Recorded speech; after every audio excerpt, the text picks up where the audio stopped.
One problem with developing talent for building and operating nuclear power plants is that nuclear power is so different from any other power generation technology that most of the skills are non-transferable outside the operation, for example, of steam turbines.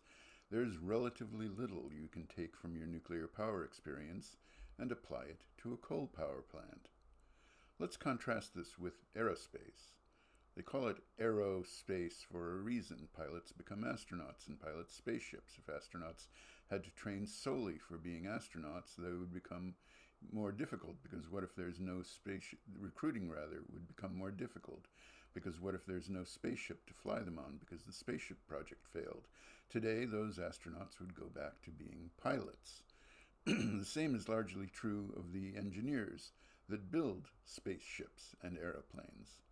Even though there are relatively few spaceships, there are a lot of airplanes. Even with all the venture-funded startups in nuclear power, there's a relative handful of engineering jobs in that field, in part because nuclear power plants cost one or two orders of magnitude more than an airplane. There simply aren't going to be that many of them, and if they start getting shut down and building new ones isn't happening, who is going to become a nuclear engineering major at university? It's hard to get better at doing something without doing more of it.